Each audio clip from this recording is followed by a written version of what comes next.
For everybody, this is Gabe Gerbic. He is a T12 paraplegic who is a strength and conditioning coach and instructor at ASU and MCC in the exercise science program and sports nutritionist. Gabe, we are super happy you are here with us. When you listen back to this episode, you'll probably feel what the hell was going on because we have been talking now about some very intimate things. But we're going to switch this up a little bit. We're going to change it up. I don't know. Yeah, I don't know either, but you missed out on it for sure. We're gonna change directions. Let's change directions. We got a guest, and we want to hear about him and his story. So, Gabe, thank you for coming. First of all, we warmed up the audience, as it were. What's that? He said we warmed up the audience. Oh, gotcha. All right, very good.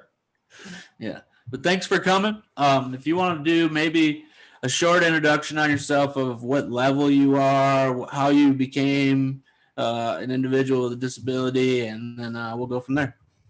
Yeah, I'm a T12 paraplegic, and it's been almost 33 years, literally on the 16th. It'll be my anniversary. So congratulations to me.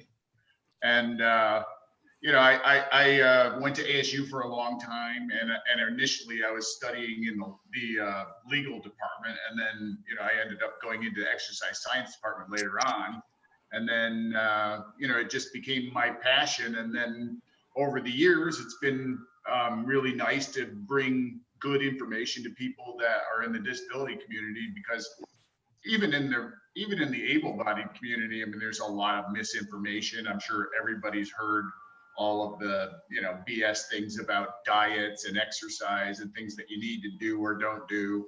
And it's probably worse than ever with the advent of social media and Instagram, and things like that. But bringing good information to people and keeping people healthy and fit, because as we know, people in our community unfortunately have a lot of health concerns, and disease rates are much higher within the disabled community. So trying to keep people healthy and keep them on track. Well, first thing I would like to say thank you for that, because it is a very important thing. When I was younger, I never really had an issue with this. I'm 21 years now. So congratulations on your 33 years coming up. 21 years. And just over the last 3 or 4 years, I've really seen a downward development of my body, right? The quad belly is really starting to get out of control. Like a lot of things that I didn't notice and or didn't care, right? Because it didn't affect me, are now starting to. And so my question for you is, as far as nutrition and exercise, does somebody in a chair need to have a different type of healthy nutrition than somebody outside, or an able-bodied, say? I don't know if it would be necessarily different, but your attention to detail may be different. Where someone else might be able to get away with eating something, that's heavier, or something that is more calorically dense, might be easier for them to burn it off. If someone's walking, obviously they have the largest muscles in the body are in the leg and the hip, right? So those ones burn a lot more calories. And I think everybody who was, previously able-bodied and then became disabled realizes that really quickly. Like when I was first injured, I gained a lot of weight and got really heavy, and just didn't know what I was doing. I was 17 when I was injured, and healthy and an athlete, and I ate the same way, and then I just started packing on the pounds. And it wasn't that I was doing anything really differently. I just wasn't really burning any extra calories like I would normally be. So there is a definite challenge in that, if you're eating dinner with someone and you're eating the same meal with someone who's walking, obviously they're going to burn that off much easier than you are, right? So you have to, unfortunately, even though your hunger doesn't go down much, but you have to have your eyes be bigger than your mouth, so to speak, so that you're not eating all of that. And oftentimes you have to make that conscious choice, which is difficult. Unfortunately, we've got enough difficulties to deal with it to begin with, but having to deal with that as well, being able to really control your eating and make it commensurate with the amount of calories that you're burning, right? Mm-hmm. That's the big So thing, trying to be in balance somehow. I got one more question, and then I'll pass it over to LaRonda and Eric. As many as you want. Yeah. Is there would you, let's just say a base 1,200, 1,400 calories, 1,600, is there something, and I know that you probably want to go way deeper into that. You want to know everybody's movement and how much they use and calories burned and stuff like that. But just for time's sakes, right? For people who are listening, is there a base that you start at to say, hey, this person's a quad, they can't burn off a ton of calories. Right. I would recommend trying to be at 1,400 calories a day, 1,600 would. There are, I mean, in nutrition, there are rough calculations that you can do, which is basically 10 times your body weight is considered your baseline, right? So that's in order to maintain the same weight that you currently have. So if you weigh 150 pounds, you need 1,500 calories if you were laying on a couch doing nothing, right? And then we use that same 10 times, 1 to 10 times your body weight as a sliding scale in order to basically include activity, right? So if you're doing a lot of activity, like if you're out on a road bike every day and doing a lot of work, then you're going to need more calories, right? So baseline and a simple calculation is 10 times your body weight, right? So that's in order to maintain your body weight. Now, if you wanted to lose weight, let's say it's 1,500 calories, maybe we take in 1,300 calories. So it's not to the point where you're super hungry. It's just a little bit lower than you need. And then over time that slowly decreases, body weight. Just when you come in, it turns into like, what are the good calories and what are the bad calories and all that's the science in which you come in and do all that stuff, right? Well, and there are some simple, easy ways of basically determining what's a good calorie and what isn't. And if you were to just look at things that are less processed, things that have higher fiber, for example, like a white bread versus a whole grain bread, right? Much different. One is a delivery system for carbohydrate, and one, has fiber in it, which slows down the absorption of glucose so that it makes you feel full longer, gives you higher satiety or satisfaction. And then you end up eating less overall when you have a higher fiber diet, along with, good sources of proteins and things like that. But density of food is a big thing. Like if you have a big stir fry of like let's say you have a ratatouille or you have a stir fry of vegetables, there's not a lot of calories in those vegetables, but you can eat a lot. So it's not necessarily that you have to be, hungry. You can be full. It's just that most people don't prefer to eat tons of vegetables, right? So oftentimes it's the other things that you're eating that are really the problem. But you can eat till your heart's content when it comes to, good vegetables. I mean, you show me somebody that got heavy eating vegetables, right? Unless, of course, they're fried, right? So that. Oh, dang it. Dang I it. was gonna raise my Why hand. did you got to bring? If you were thinking the whole time I was saying that, well, like all we have to do is fry them and they'll taste great. Then Right, fried zucchini is the bomb. Fried zucchini, fried okra. I totally agree. Right. I mean, from a calorie standpoint, tough, especially for us, we're not burning as many calories. What about air frying? I mean, is that a workaround?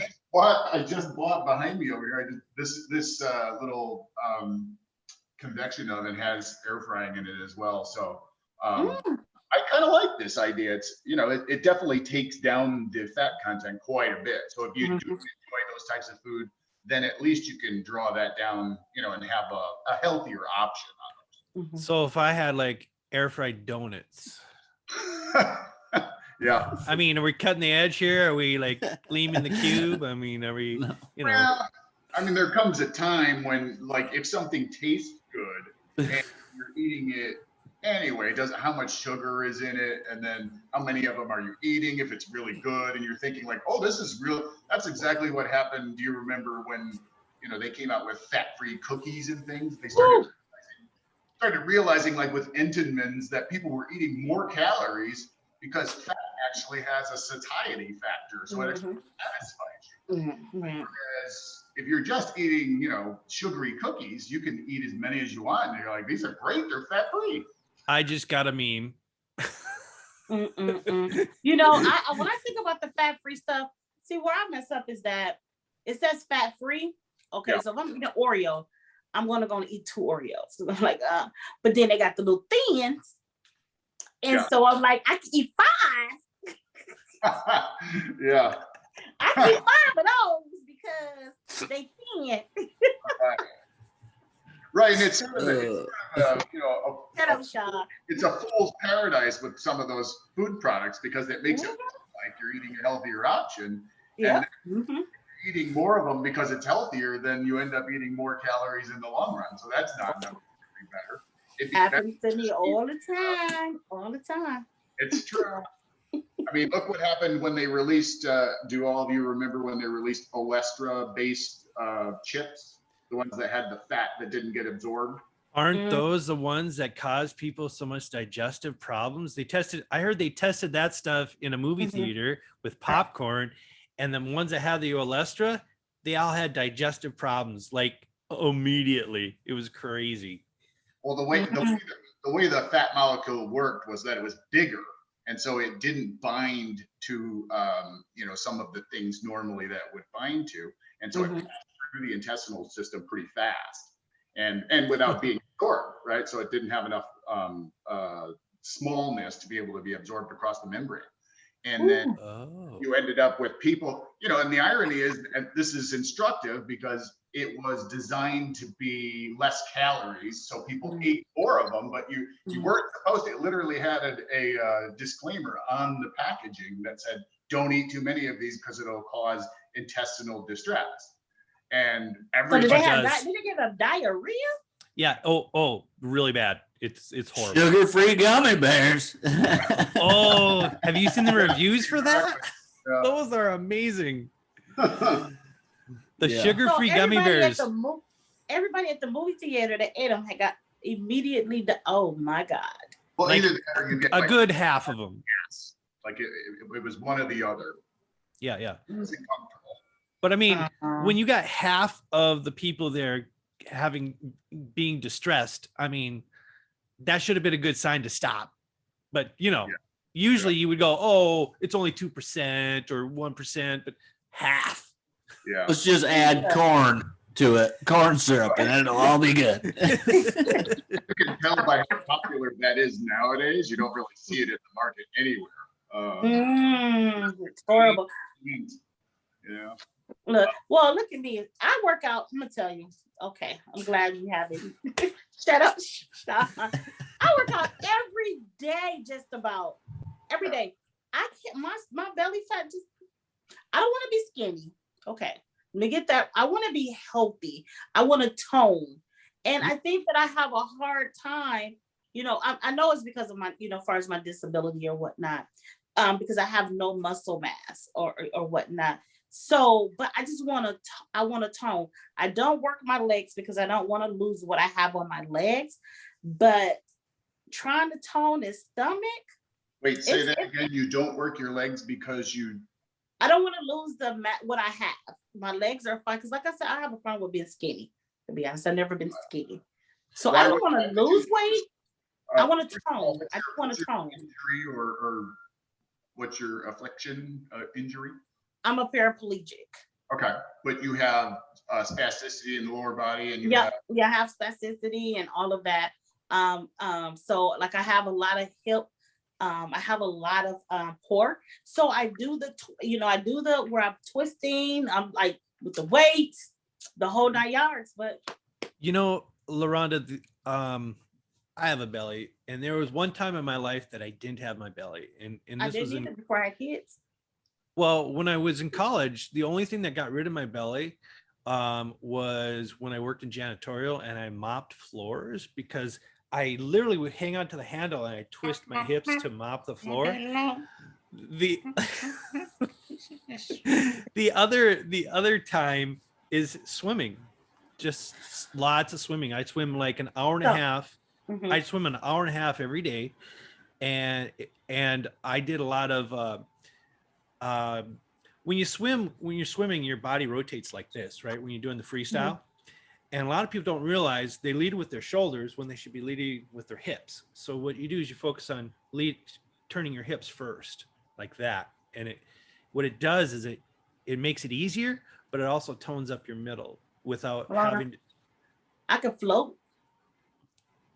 We can work on this. We can work on this, Loranda. I can help you. Have you considered doing more muscle building exercises so that you're gaining muscle that is actually, I mean, muscle is metabolically active, so it burns calories. Fat doesn't, right? So it's just inert and waiting for you to start. Okay.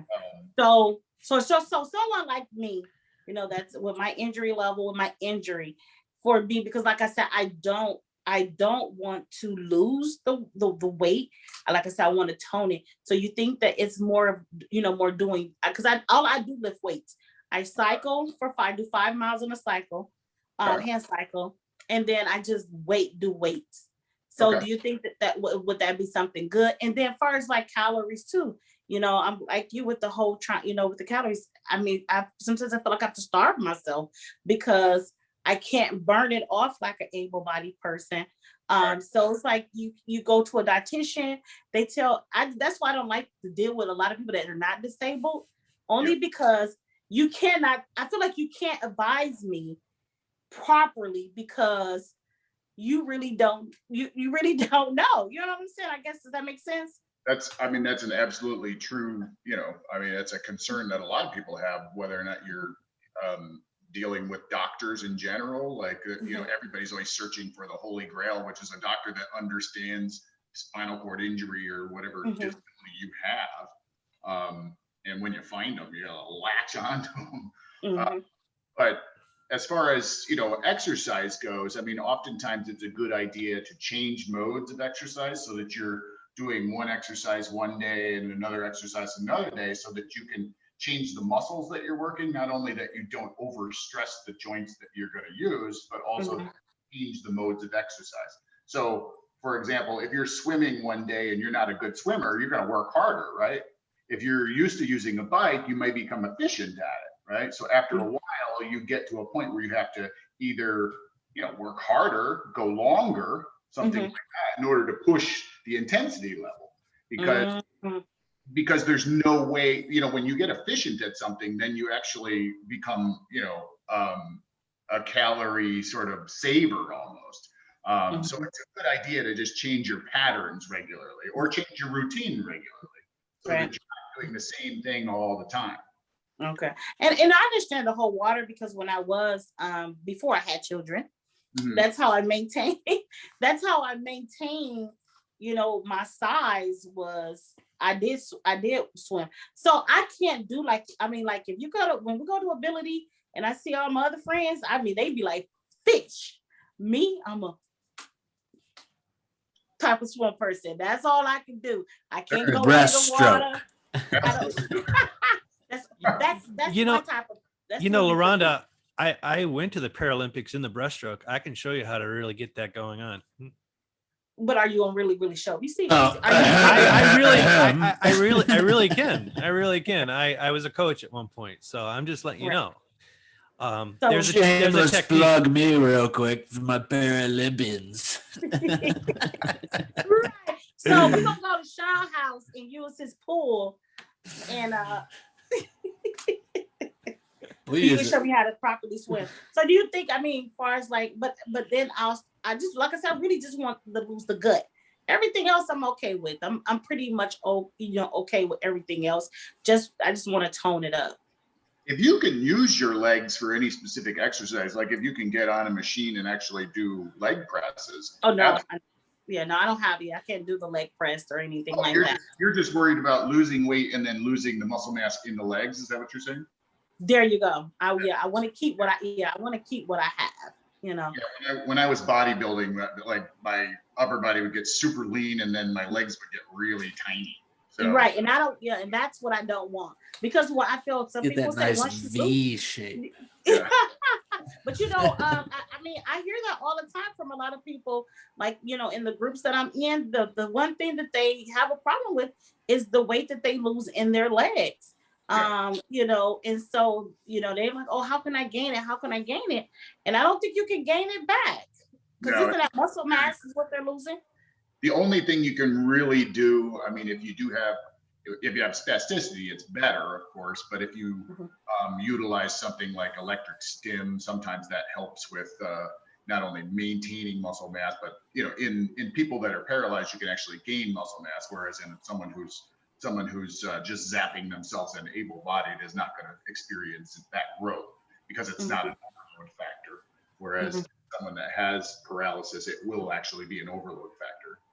Okay, so I'm gonna make sure I understand you correctly. So, because this is a big thing with a lot of people that is that they want to gain. So, if you can gain that muscle mass back. Well, within reason, it depends on what the levels are of the person, the activity within the neurological system. If you don't, like, I don't have any function below the leg at all, or I'm sorry, below the hip at all. So I'm considered a complete at T12. I can put electrodes on my thighs and turn it all the way up, and absolutely nothing happens except for, you know, I'll get burn marks on the skin. So if you have, you know, a twitch, like if I can elicit a twitch with a electrical stim machine, then actually you're able to utilize that muscle, right? Okay. In a muscle that's completely paralyzed and has no activity, you're not going to be able to really do anything with that. So that's just going to be, unfortunately, you're left to, you know, father time. You watch your muscle mass slowly go away. I mean, I used to have great calves, you know, and they're gone. So, you know, that's 33 years of, you know, living in the chair and just watching the muscle mass go completely away. So, and initially it stayed with me, but then it slowly just sort of, you know, got soft, and then it just kind of went away. To piggyback on LaRonda's question here, I think a lot of us, even paras all the way up to quads, right? We all have an issue of trying to lose that belly fat, right? The side fat, and trying to figure out a way to be able to efficiently lose that without losing the let's say muscles and or strength that we do currently have, right? I mean, what is there any recommendations for you? I mean, is it a diet situation? Is it a diet and exercise situation? It is a diet and exercise situation. You can diet away, you know, fat, of course, but at the same time, that's more, you know, restrictive, and also you'll end up losing more muscle mass by doing that. A muscle that's trained actually loses less mass during dieting than something that is untrained. So, for example, you know, like they used to do studies where they would have a person, they would pedal with one leg only, and they'd have the other leg on the ground, right? So they would be pedaling on a bike ergometer, and then they would, you know, have them on a diet, and they would actually do circumference measurements. And the circumference actually stayed relatively similar in the one that was working, and the one that wasn't working would actually shrink. So you don't have bilateralism like that, where you end up with, you know, one you know, matching the other, unfortunately. But that is illustrative that you basically have a protective mechanism on proteins in the body that are being actually worked, right? So if you're working them, they're actually staying there and staying prominent. Plus your nutrition while you're dieting makes a big difference. That's why I said at the beginning, like, if you're going to have a calorie gap, it should be relatively small, so that you're not, you know, you're not taking in 500 calories, you know, where you're absolutely starving the body. If you're taking in, you know, 150 less calories per day, that's, you know, half a bagel. You didn't really change your diet that much. You just have eliminated a little bit. And if you just took out that 150 calories and then did 150 more calories of exercise, I mean, then you've got a gap of 300 calories a day. So that makes a difference over time. And you always want to lose weight slowly. And also, you know, if you're gaining weight, you do the exact same thing. You're, you know, competing in diametric opposition, but they're both slow and controlled rise, as opposed to trying to gain a lot of weight really quickly or lose a lot of weight really quickly. Right. Because- Well, I need 15 pounds off of me, or 15 pounds turns into muscle by June 24th, because I'm going to Jamaica. All right. Because I'm going to Jamaica, and Okay. LaRonda got her groove back. I want to be You seem like fine you- in my chair. You know what I'm saying? With no gut, because I want to wear a crop top. So I I'm mean, just 15 saying. pounds in 2 months is doable. Right. The question is, can you maintain a decent diet and a good exercise program leading up to that, right? So you Right. should plan that out. You got about 8 weeks to go, and then, you know. I don't eat Oreos no more, so I don't even eat the thin ones. So I have another question. Sure. So I had ended up getting a burn swimming. Didn't check the concrete. It was a little too hot. Burnt my thigh. Yeah. And at that time I was not. When I went to the doctor, they did like tests or whatever. I wasn't healing. Properly, and they made me increase my protein. Yeah. So that's, especially for us, that's another problem or whatever. I don't know. I just like my weight just like flatlined it. I wasn't losing anything, and I really didn't gain anything, but I wasn't losing. But I had to, I don't know if that's because they increased my protein. Like they had me eating so much protein. It was sad. Well, But at least did it help my your scar burn? healed faster. Huh? I'm sorry. Or did it help your burn? Yes, it did. Okay. Yeah. But is that, far as dieting? Solve the problem. You get on my nerves.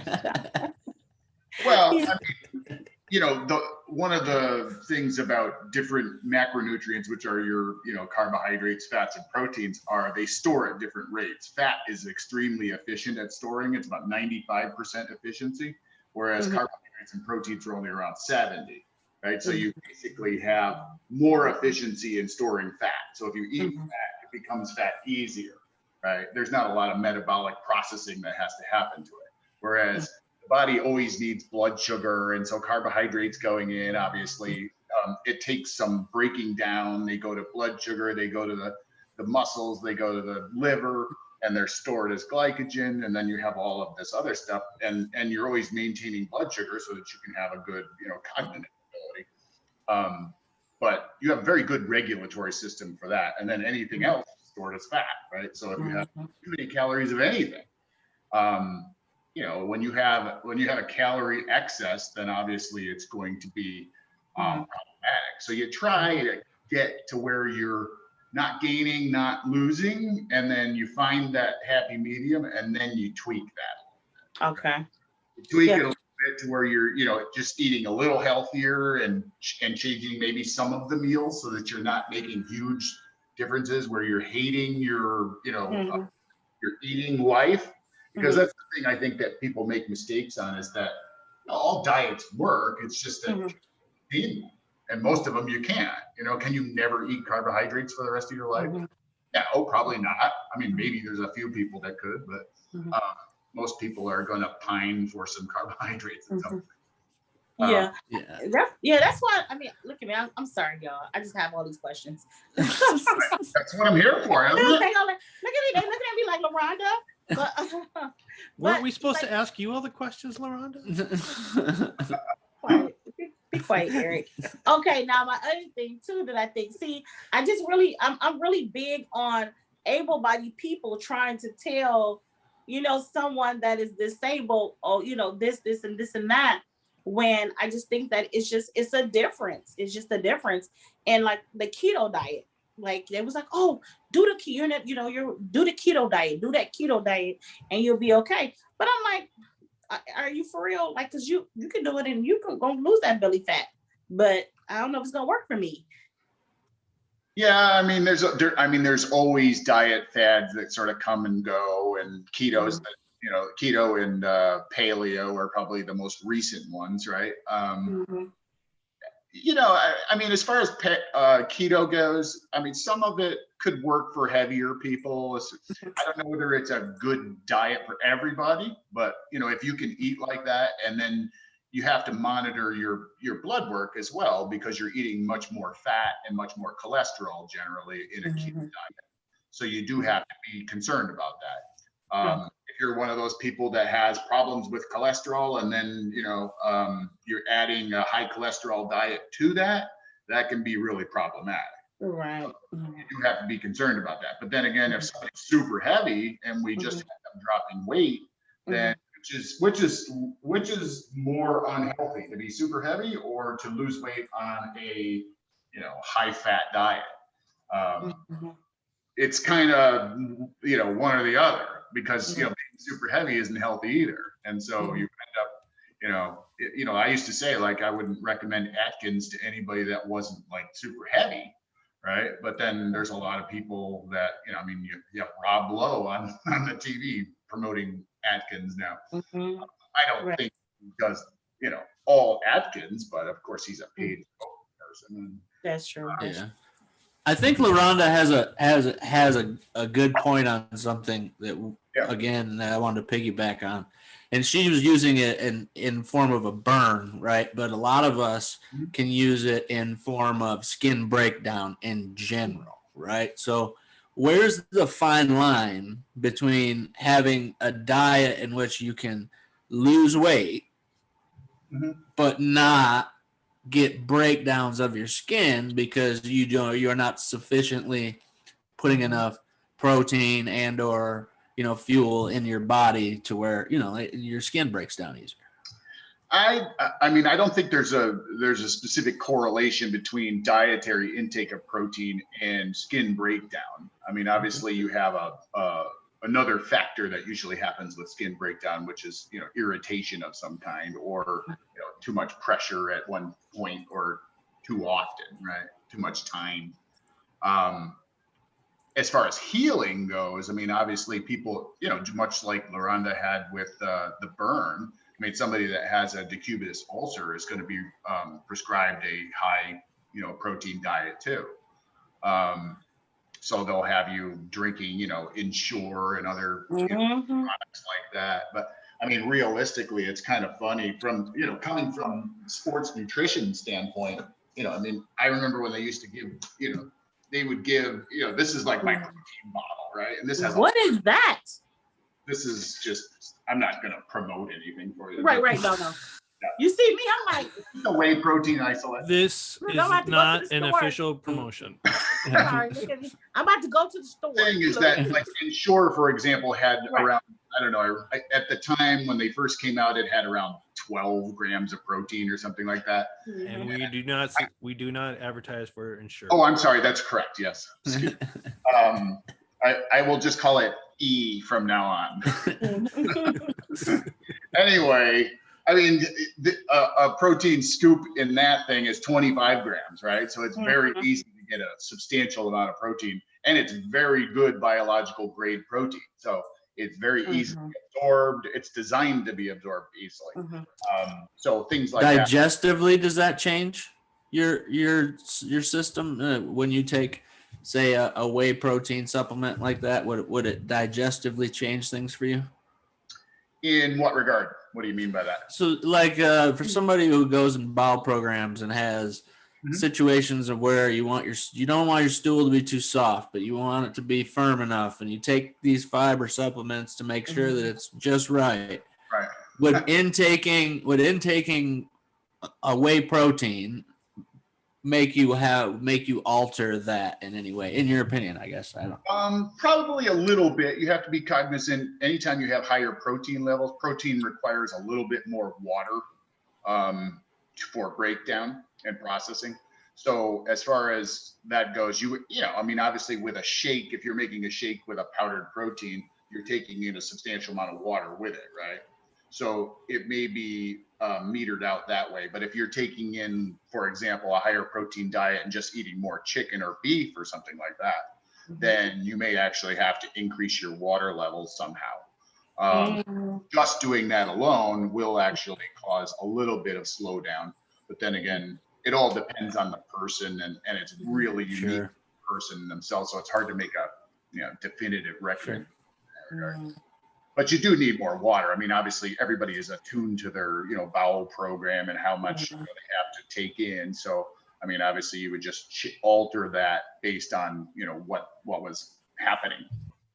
Yeah, I'm a quad with the suprapubic, so they pretty much just need to hook a water line into my face, and it needs to be running all day long, I guess. Supposedly. I don't know. I don't know how you drink 4 gallons of water a day, but I know I can't do it. One What? thing Is that what they recommend? No, they recommend it's somewhere around a gallon, somewhere near a gallon, a gallon and a half, something like that. Yeah. See, I can't do that either. One of the things though that I've used, and I just recently started using these actually, is a brand. Yeah. Oh, you getting paid for this? I'm not advertising, nor is this an advertisement, but these guys work well for me. So what I'm is gonna that? go get some. What is, I'm gonna grab some. Put it in a text message. NUUN noon. Yeah. It's But what is it in general? It's a Not the- hydration electrolyte tablet. The one I take is a sports hydration tablet. It has a little bit of caffeine in it, which is nice because keeps me from getting tired. And but the other thing it does, I just noticed today I don't have black circles underneath my eyes for the first time in a long time. And I've been just drinking like 1 to 2 of these a day. And it's been helping me a lot with my hydration. And it's always been a struggle for me. Always been a big struggle. Okay. Well, send it in the thing so I can, because I know I drink a lot of coffee in the morning because I get up at 4 a.m. So I'm like now I'm like tired as I don't like tired. But I have a recommendation. Stop getting up so early. Well, I gotta work. So before we get too far too, I want to ask you about his affiliation with Ability. Like what was like Gabe, you gave me my first tour through Ability 360 back in the day. That's probably true. Yeah. Well, that's where I work. Yeah. I was there when it was being built. Yeah, didn't you help design like the weight room and get all that set up for accessibility and stuff? Yeah, I mean it was really kind of cool because initially I was brought in just as a consultant because they had a list of equipment that they were that they had just sort of put together with the planning committee.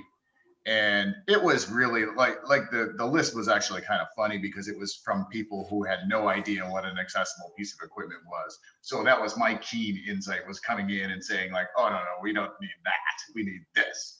And we ended up getting a lot more equipment and for a lot less money. And so it was kind of nice to be able to build a gym with my own mindset, and the other great thing was that I was able to take advantage of the deck at the time to be able to basically bring people over from other disability organizations and just have them walk through and tell me what was right and wrong. And we kind of figured it all out based on that, which was, I mean, that's extremely unique that you have that ability to do that. So it was really, it's a phenomenal gym. I mean, it's super cool. Yeah, it's really, I mean, anyone that gets a chance, if you ever get over to Phoenix, you got to check that place out. Ability 360 Sports Fitness Center is if you have a disability of any sort, that's the place to go. Seriously, if you want an all access gym where you can just do what you want to do to keep yourself healthy and make sure that you have the accessibility to do it, that's the place to do it. That is not an official recommendation sponsorship. None of these official names are actually sponsoring us. But if any of you would like to sponsor us, I would highly recommend getting a hold of me or Shawn, LaRonda. Not me. No, not Don't me. get a hold of me. Not me. Get up. Eric. You call them at 3:00 in the morning. It'll be fine. They'll answer. But I will agree with you on this. I came from Michigan and a place where I didn't have anywhere that I could turn to do any of that stuff unless I had a script to go to a physical therapy office, and then you had to work through insurance companies and or private pay for these absorbent amounts of money to be able to have access to a machine. And then when I came here, man, I was blown away. I will say I was definitely blown away by Ability 360 and how much you can do on your own, right? You don't necessarily Yep. need somebody there to walk you through and help you get into everything and use everything. So well done. Yeah. I do have to kind of I really don't like the rope pull machine though. That one is just brutal. If you were involved in getting that one in there, I don't know if I like that, because that one that was by far our most popular machine. Oh, so deadly. So deadly. I you know what? I die, like literally. Like it's not there. They don't have it up there now because of COVID or whatnot, but that was like part of our like when we play because we play softball, and we have our strength and conditioning, and that was part of our routine. Is that thing? I hate it. I'd rather do that one instead of the whatever. Oh yeah. Well, so LaRonda, you said you literally died. Are we talking to LaRonda 2.0 then at this point, or is it 3.0, or what are we doing here? Okay, don't start with me, Eric. Well, two things on the Ability 360 Center. But we also were doing that with the vision of having that idea spread throughout the United States, that if people keep tournaments, and that's why we hosted so many tournaments and games and things and had our own teams, was that people come in, they see the facility, they maybe see some of the equipment, maybe they can't reproduce a $13.6 million facility, but they can take the idea and say, hey, we could buy that. We could buy that rope pull and buy that in Michigan. But, you know, I mean, the idea was to spread the you know, just information base, as well as the employees that go there and then go on to other places and help other people. So, I mean, that makes a big difference. I mean, I work at Glendale Community College as well, and we have that is not a plug. We're not plugging anything on this show. We have an adaptive facility there too. It's much smaller, but at the same time, you know, we have all of our students go through the program and they learn how to work with people with disabilities. So another place for people that can't get to Ability 360, another place on the west side. So. Well, you know, I have to say this because we want to be healthy, we want to live, you know, and I think that it's a smart move for these gyms, because you know I went to them all, LA Fitness, Planet Fitness. I went to every last one of them, and it was a waste of my money because I could not do anything. Now you go, they installed lifts for you to get into the pools. Even now going to the hotels, you see more of the lifts get for us to be able to enjoy the pools and things of that nature. Before, they didn't do any of that. Like I had never seen one of those. I seen it at the YMCA back in Wisconsin, where I'm from. But it was only one YMCA that basically had it. So, you know, it's really, to be truly honest, it's like, you know, the disability population, I always tell people, I don't know how to, you know, any good way of saying it, or if I don't know if it's a bad, you know, people every day, car accident, you know, something happens or some tragic accident happens and you become disabled. You know what I'm saying? So it's not like it's going away or you can get rid of us. You know what I'm saying? So I think that it's more for them to be more to make their facilities more adaptable, accessible. It's the law, you know. Exactly. So, and I've been fighting that. I do see it changing a little, very slow, but something. Well, I've been fighting on that level for a long time as well, because I've used a lot of the commercial gyms, and the problem is that they see accessible equipment as an add-on. They don't see it as something like I was asking at Planet Fitness first, and I'm not endorsing them. I was asking them for an upper body ergometer because I said, you know, I'm also a strength and conditioning coach. So, I mean, I look at it as from a training perspective too. If I'm going to have somebody do bench press, I'm not going to have them warm up on a treadmill, right? So the idea is to warm up the joints you're about to use. If somebody's doing upper body exercise, it doesn't make sense to do it on a lower body exercise to do the warm up. So the idea was that, you know, I would just, you know, go in there and tell them who I was, and they would bring in one of these things. And it took me 2.5 years to get them to clear SciFit, which makes the upper body ergometer, as a vendor. And they finally did. And so they started putting them in, other facilities, the newer ones. And they finally did get one, but it took me a long time. And that was just one piece of equipment. It took me a long time. Yeah. And I saw some people with disabilities that came into the gym, with lower ability than I have. I can transfer over onto equipment and things like that with relative ease. But I was watching this guy. He had spastic cerebral palsy, and he was trying to use some of the equipment, and nobody was helping him. And like you were saying before, if someone has to go to either a therapy department or has to hire a personal trainer to help them, then it becomes prohibitively expensive. And nobody joins a gym to have an accessible, bathroom. You join the gym to use the gym. So, this is why you want to spread this idea of having equipment for people that anybody can use. Doesn't matter whether you're disabled or not. And that's the great thing about those, pieces that we bought for the fitness center, with the Bravo, the Cybex line, because they're all access, right? So it makes it much easier for somebody to just switch the seat in and out, and you can have people work out together, which was in the past, that was unheard of. You could, it took you so long to transfer, you weren't going to transfer back and forth. So, you could actually work out with someone. Yeah. Again, I tell you, I want to thank you for coming. I know we've been on here for a while, and we're kind of running short on time. Before we do get out of here, though, there's got to be somewhere where people can reach you to be able to find out about all of this stuff, find out more, hire you to help them, do all those kind of things. Where can we find you, and how? I'm on Facebook, of course. So I'm probably friends with some of you. I